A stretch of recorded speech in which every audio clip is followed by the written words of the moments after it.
Hello everyone, I expanded a bit upon the titanium, and I didn't do it here. So let me show you our new titanium craft base. It is just over the hill here. I decided to do this off camera just for some testing purposes, and after finishing up this base, I think I'm glad I did that, as I'm not 100% happy with how it turned out. That is mainly because, one, the way I've set it up is I'm only producing one of the materials here. So titanium has a couple base materials, which is rods, beams, as well as sheets. Then it also has some bigger crafts, which require two items, which I have over here, which are housing as well as tubes. And they go to their own respective dispatcher. So we can call upon them whenever we need to, right? Well, this is kind of where you can see my problem already. These three are all the materials that I wanted to use and send off to another place. However, as you can see, to run these two optimally, I needed 5 of them. So what I want to do for Wolfram is have the same basic setup, which is this over here, but probably double it on both sides, just so I have a lot more outputs. Ultimately, what it comes down to, we just need a lot more fabricators that develop these individual items. If we're ever gonna need titanium rods in 2 locations, we are bottlenecked right now because we only have 1. But I think that conundrum is something fun we can work on today. With a bit of experience that I've gathered from the titanium over there, we can take a look at what we need to do for the Wolfram. And I'm looking at things that only take Wolfram, so no statters, which take the housing, as well as Wolfram wire. So it seems like in the fabricator we only have Wolfram wire and Wolfram plates, which ain't that much, and that's good. And then in the furnace, Wolfram powder, and that's everything that just takes Wolfram by the looks of it. There's only 3 things, so that's actually pretty good. Makes things a lot easier. So what we're gonna do then is we're gonna find a place where we can build a small base for this. I wanna do it in this starting zone because it seems like we get minimal random attacks. And I think up here will do fine. It's right in between our main base as well as our spawn base. Well, I decided to choose this place because it was kind of calm, guys. Can you guys back off? Alright, so ultimately, we are going to require the receiver, which will then have 3 of these storage units. And we can actually make this rather simple. We had 3 different items, 2 in fabricators, and then 1 in the furnace. So in order to negate the issue we had before, I'm gonna have 3 machines create a singular item. And each one of those can go to its own respective dispatcher. Alright, let's start adding some of these. The wind turbines. 3 of them is enough, so that should all work now. Now what we need to do is we need to set this to Wolfram bars. And then also rename the cargo receiver the Wolfram base craft, as we are crafting all the base materials here. Makes it quite simple to keep in mind. We have to just set all of the fabricators. See, this one can do Wolfram wire. These ones do the Wolfram plates. And then I am stupido, because one of them was made in the furnace. And I just placed down fabricators only. Well, luckily that's an easy quick fix. This can create the Wolfram powder. And now when we go back to our main base, we can set up our Wolfram smelting station and have it go over there. Then it should start working. And then later off camera I'll fix the titanium and add some more to that. Right, for now, Wolfram basecraft, we can shoot it all towards it. I don't think we're gonna need bars anywhere else, so we may as well shoot all of them over to that location. Heck, it's gonna need a lot of bars anyway. Okay, why is it not receiving any of the items? Like, it hasn't crafted a single item, what the heck? Power is good. Moon Energy Corp is done. Right. I wish there was a faster way to go back and forth between these bases. Because for, like, random testing like this, it's kind of annoying. I don't understand why it doesn't shoot it over, though. Like, it should have? As far as I know, anyway. Okay, it does it now. I took out the Wolfram bars. I took them or put them back in. And that seems to have done the job. Don't know why that's a thing, but alright. Okay, and that also now launches the rest. Alright, fantastic. Now we can run all the way back. Machinery. It always works in such a mysterious way. Alright, I can see stuff moving, so I'm guessing it works now. I wouldn't say super optimally, although it seems to fill up pretty fast, so... I think once all the items are in the system, and it starts clogging up with Wolfram bars, it should be fine. And ultimately, if this doesn't keep up with the Wolfram bars, another thing we could always do is just harvest more Wolfram bars and send it over here.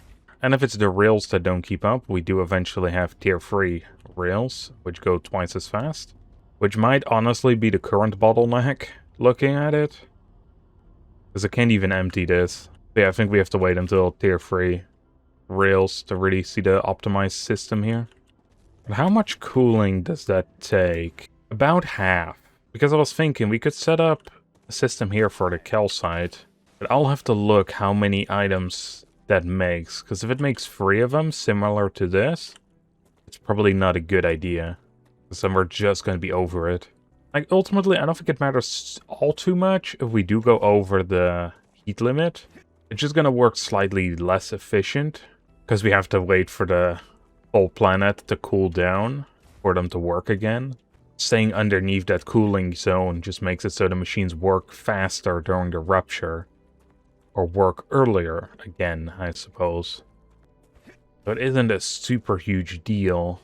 It's just something I would like to avoid because, of course, if machines work more often, that's better. Alright, let's take a little look. We got calcium powder, and this one only has calcite sheets, so we only have 2 of them. One in the fabricator, one in the furnace. Let's grab our base core amplifier. Increases the base core capacity by 20. It works for every base on place within range. Wait, does that mean coolant? We might actually have to test this out real quick. We weren't having the problem yet, but immediately getting some item that could negate everything I just said. Well, 20 is not a whole lot, is it? But hey, let's see. It does 1,000 by default. Okay, it takes the intermediate building materials. Yeah, okay, it goes up by 20. Ew. Wouldn't say it's worth it per se, but if you're in a pinch and you need that slight bit more, I guess it could be good. I think we could place our calcium base craft over there. Seems like a nice open spot. Here comes the wave. The fiery ball of doom. Boom. I've noticed that now that the waves are coming, there is no shutters that go down. You can actually see the full blast of fire. Which I'm pretty sure was there in the playtest. Like some metal shutters went down. I wonder why they changed that. Well, I guess this is another problem of your base core being overheated for a while. Why is there a barrier here? Oh, we step inside another base core. Oh, this must be your spawn one then. Guess that means we have extra heat to play around with. Alright, with that, the calcite is done. Now all we need to do is link up the dispatchers to the receivers. Alright, calcite is flowing. Alright, sweet. Everything seems to be making the items just fine. Alright, with that, I think what I'm gonna do is just delete all these old ones. We don't really have a need for any of this, really. Now that all the blocks are being sent into another location. Alright, well, we got a bunch of garbage on the floor now, but that should all disappear. That's the helium. That could technically actually go as well. I don't think we need helium here per se, and if we do, well, we don't need this much. Too bad the rupture just happened, because that's going to stay there for a bit. I also removed everything from the top of our house into here. Well, I already deleted some of it by dropping it, of course. Alright, so I was thinking, what do we need next? And the intermediate building materials would be great to autocraft. However, we need the mega press for that. So let's take a quick look. In order to get the mega press, we need to level up selenium one more time, which requires electronics and synthetic silicon. Synthetic silicon, just a bunch of helium as well as calcium powder. I think I just dumped a bunch of that on the floor. Or in this storage. Yes, nice. Now we can dump it all into our recipe station. And then start work on synthetic silicon. Which I imagine is made in the furnace, right? Yes. Ooh, it takes ceramics. We can start setting that up already. However, that does mean we require 2 of these.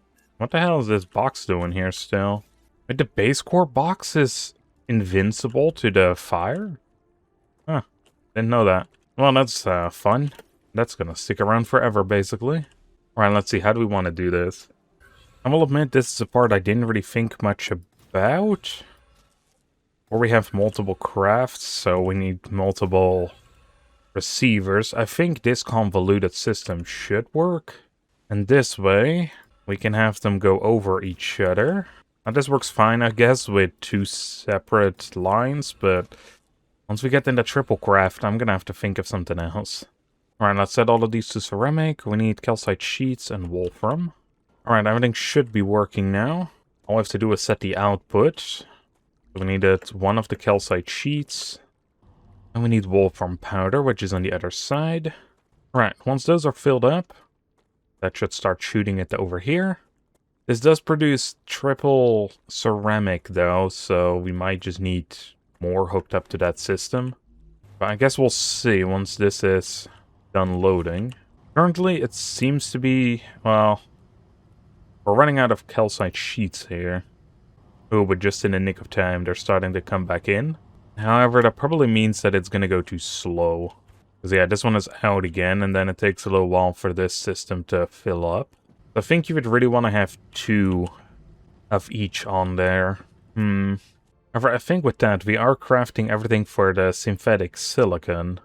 And I think we're also pulling the last bit of helium that we had before we ripped the line apart. Alright, I set up a quick contraption. I'm actually kind of happy with this one. So this is a setup for the synthetic silicon. If we only have 2 furnaces at work, we could set it up like this. Now, synthetic silicon takes 3 different items. Helium, calcite powder, as well as ceramics. The receivers have 2 different outputs, so we just set it up like this, connect them up to this triple wire to keep it kind of neatly organized. I have them set on different heights, so they can go over each other. And then this is just set up like so. And depending on the speed of transport, I might want to add another orbital cargo launcher to this. But we'll see how that goes in a second. First of all, let's go gather up all of the helium and destroy this massive line in the process. Thing is, we don't really need helium for anything else. I'm just gonna set both of them to go there. Alright, everything should be set up now. To the point where we get everything delivered here. And it seems so. That is good. Now we just need to unlock synthetic silicon as a recipe. There we go. That is unlocked. Sweet. Right, now we can go over to the furnaces. Set this up for synthetic silicon. Everything is being pulled in. Nice. It looks pretty majestic. It's actually crafting them really quick. Or it looks like it anyway. Let's see how fast it gathers all these items. It can definitely make more, or shoot up more. There we go. So that now produces a ton of synthetic silicon. It's going at a decent pace. We're going to need an absolute ton later as well. So after this is done, I might just hook up a storage unit. Because we require it for a couple different recipe unlocks in here. For the electronics, for example, chemicals, as well as hardening agents. Oh, looking at it, we can actually give Moon Energy Corp just straight up helium. And it will upgrade it. That's not what I expected. You know what, we may as well go over to our helium deposit and just hook up one of them. That way, slowly over time, at least that one gets done. And saves us a bunch of extra crafting resources. I will imagine it goes incredibly slow, though. Yeah, it seems like one of them isn't even working yet. So it shoots up way too much helium anyway. Meaning we may as well split it up. It only gives 5. Yeah, well, I guess that's fine. It's basically free anyway. Helium is pretty abundant. Well, it is in this stage anyway. We don't have many gas deposits, but we don't require as much of it. And these ones are actually pretty good, giving us 8 every 2 seconds. It's basically always full. Look at the view. Just a bunch of base cores everywhere. It looks pretty cool, though. I really like the visual style of this game. It looks so amazing. Alright, well, another Rapture has come in. Let's see how fast are things going. As expected, Moon Energy Corp is going to take a while. I think for right now, I'm going to be leaving it off over here. In between this and next episode, I'm going to optimize the titanium a bit more, and maybe some of the other ones, and see what I can do with that. And that should give these orbital cargo launchers some time as well. So next episode, we should have the Mega Press. However, I think before that, I really want to start setting up some of these other ones, like glass, the inductor, stuff like that. Primarily all the double crafts, because they should be semi-easy. So that's what we're starting with, and then afterwards, we'll look at the triple crafts. I don't think there's bigger than 3 items. At least I sure hope not, because that seems kind of crazy. But hey, I hope you all enjoyed. I'll see you all on the next one. Bye everyone.